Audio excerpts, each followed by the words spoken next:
नमस्कार, मानस Mishra one news India में आप सभी का बहुत बहुत स्वागत करता हूं। देश में आरटीआई द्वारा एक ऐसा खुलासा हुआ है जो हमारे देश की न्यायपालिका और देश में बैठे वकीलों का कच्चा चिट्ठा खोलता है।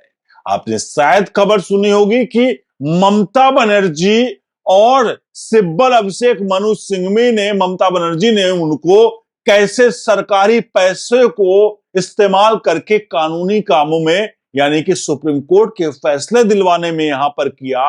लेकिन आपको एक सवाल अगर आपसे पूछूं तो इस सवाल का आप क्या जवाब देंगे? सवाल यह है कि देश में क्या कितने सुप्रीम कोर्ट है? आपका जवाब आएगा एक। देश में कितने चीफ जस्टिस ऑफ इंडिया है? आपका जवाब आएगा एक। और अगर हम पूछें देश में कितने वकील हैं तो आप कहेंगे देश में वकीलों की संख्या तो बहुत है, हम कहां एक कह सकते हैं। लेकिन आपको बता दें, देश में अगर वकीलों की संख्या की बात करें तो जैसे चीफ जस्टिस ऑफ इंडिया एक है, जैसे सुप्रीम कोर्ट एक है, वैसे ही देश में वकीलों की संख्या लगभग एक है। वो नाम है अभिषेक मनु सिंघवी और कपिल सिब्बल। जब भी कोई केस देश के सुप्रीम कोर्ट में हाई प्रोफाइल जाता है तो उसमें नाम आता है कपिल सिब्बल और अभिषेक मनु सिंघवी, जो कि उस केस को लड़ रहे होते हैं। राम मंदिर से लेकर के चाहे वो वक्फ बोर्ड हो, चाहे वो कुछ भी हो, हर केस में इन्हीं दोनों का नाम आता है। अब मैं इन पर आरोप प्रत्यारोप नहीं लगा रहा हूं, सीधे फैक्ट पर आता हूं, क्योंकि आज भी कुछ ऐसा हुआ है जहां सुप्रीम कोर्ट में चीफ जस्टिस ऑफ इंडिया किसी केस की सुनवाई कर रहे थे, पश्चिम बंगाल के केस की, जहां ओबीसी रिजर्वेशन कैटेगरी को लेकर के वहां पर किसी मुद्दे को लेकर के सुनवाई हो रही थी। लेकिन उसी पर कपिल सिब्बल ने कुछ शब्द क्या बोले, चीफ जस्टिस ऑफ इंडिया ने हाई कोर्ट को लताड़ लगा दी और हाई कोर्ट से कहा कि भैया आप इस मामले की सुनवाई से अब पलटी मार दो। क्या है पूरा का पूरा मामला आपको दिखाएंगे। आज हमारा ये मकसद, ये डिबेट का ये बताने का मकसद सिर्फ इतना है कि देश में लोग कहते हैं, कांग्रेस कहती है कपिल सिब्बल उसी पार्टी से आते हैं, भले कह दो कि अब पार्टी से अलग हो गए, ये हो गए वो हो गए, लेकिन उसी पार्टी से आते हैं। वो पार्टी गरीबों की बात करती है, लेकिन एक भी गरीबों का केस जो है वो कोर्ट से सुप्रीम कोर्ट पहुंच करके वहां पर कभी भी ये बड़े वकील उनके लिए नहीं खड़े होते हैं। बहरहाल ये चलते हैं पूरे प्रकरण की तरफ। क्या है पूरा का पूरा मामला? जैसा मैंने बताया, अभी हालिया में एक आरटीआई आई थी, जो आरटीआई में निकला कि भाई ममता बनर्जी की सरकार ने सैकड़ों करोड़ के आसपास रुपए जो हैं वो वकीलों के ऊपर खर्च किए। इनमें प्रमुख नाम अभिषेक मनु सिंघवी और कपिल सिब्बल हैं, जो लगभग कुल मिलाकर जो 100 करोड़ है उसमें 38 से 40 करोड़ रुपए तो इन्होंने खपा दिए हैं। और किस लिए? ममता बनर्जी ने अपने सरकारी अफसरों को बचाने के लिए, सरकारी अधिकारियों को बचाने के लिए, अपने मंत्रियों उनको बचाने के लिए इन लोगों पर पैसे खर्च किए सुप्रीम कोर्ट में।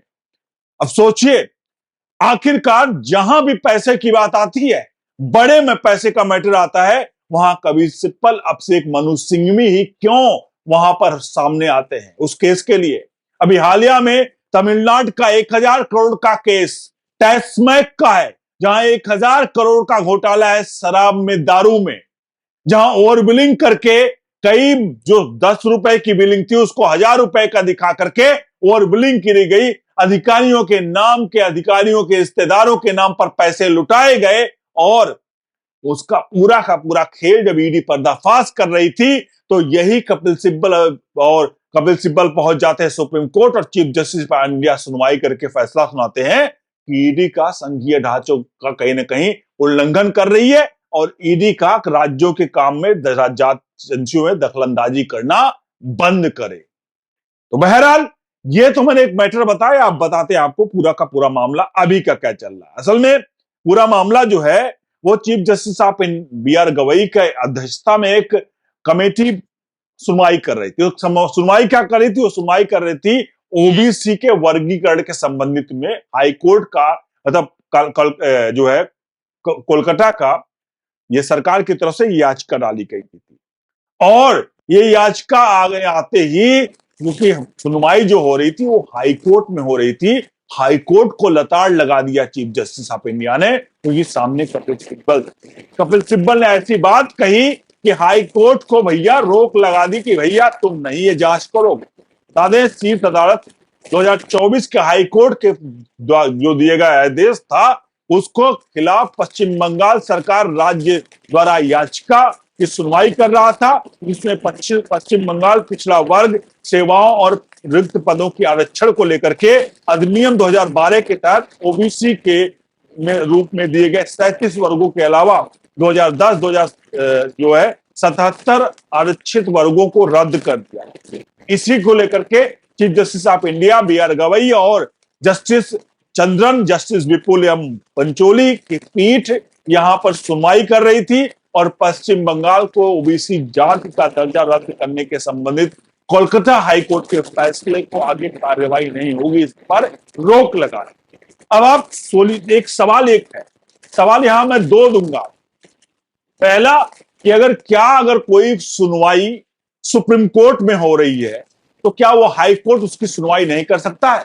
आपके सामने स्क्रीन पर जा रहा है, क्योंकि यही इसी से पता चलेगा कि भैया क्या चल रहा है हमारे देश में और कैसे हमारे देश में वकील साहब लोग जो कि फोरम शॉपिंग करते हैं। मैं नहीं कह रहा हूं, पूर्व सीजीआई डीवाई चंद्रचूड़ के शब्द हैं जिन्होंने कहा था कि हमारे यहां सुप्रीम कोर्ट में फोरम शॉपिंग होती है, यानी कि वकील जब तक अपने मन मुताबिक जज उनके सामने नहीं आ जाते तब तक या तो याचिका कोर्ट किसी कारणवश टालते रहते हैं और या तो वो उस मुद्दे को धीरे धीरे इधर उधर लटकाते भटकाते रहते हैं।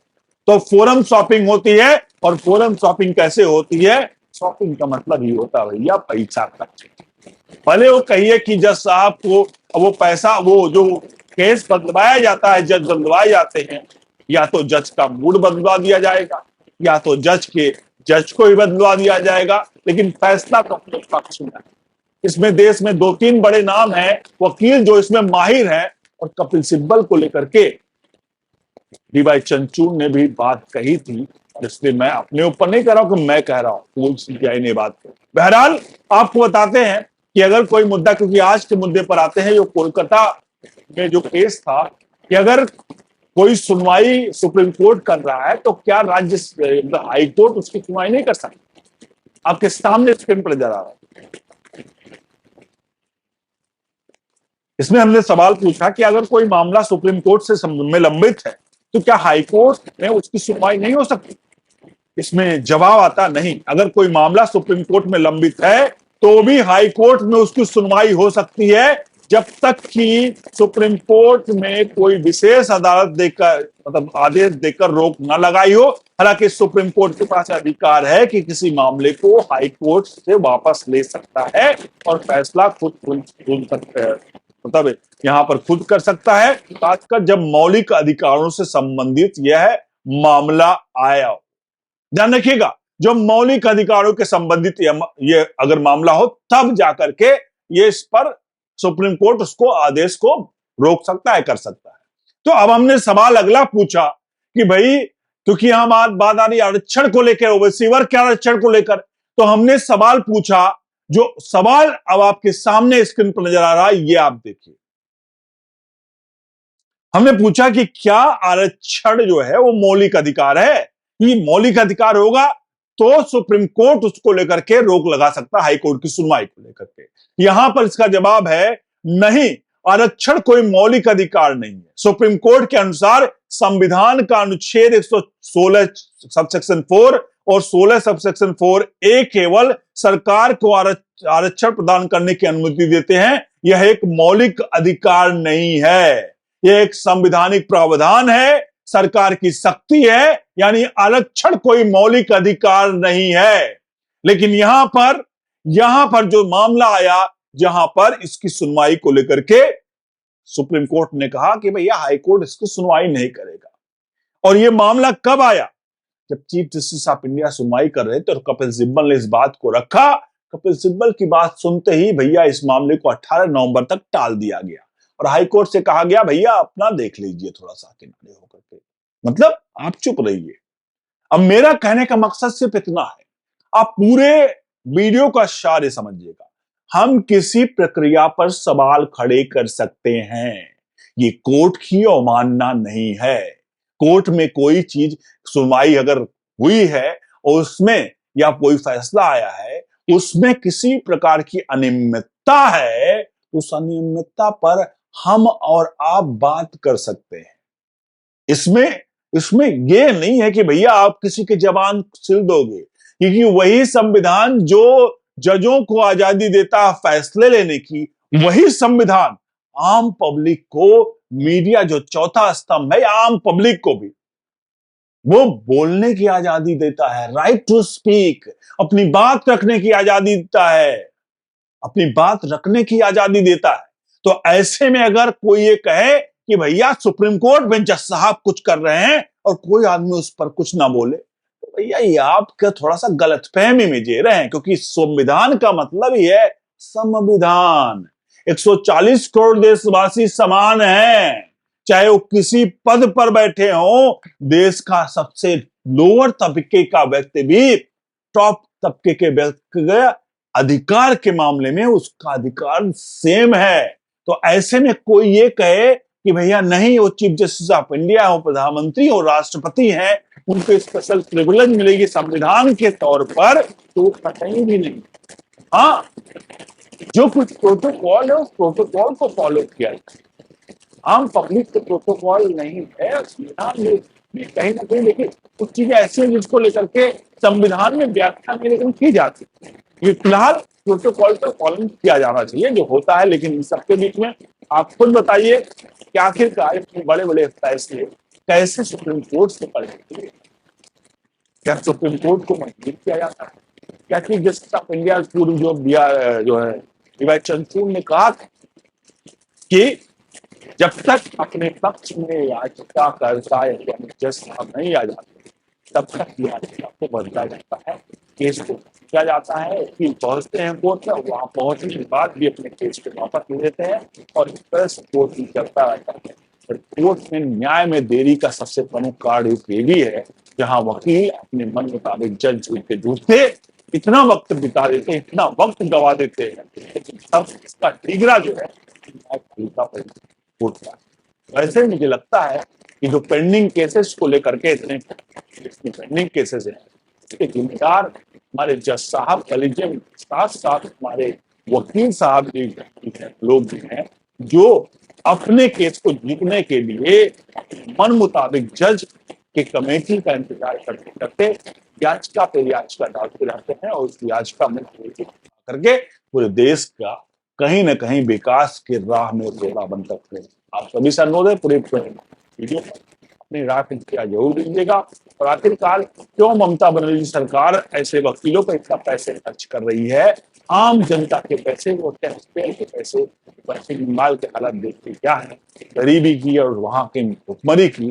लेकिन साहब ये लोग जो कर रहे हैं वो वकीलों पर पैसा उड़ा करके आम के पैसों, बहुत बहुत धन्यवाद।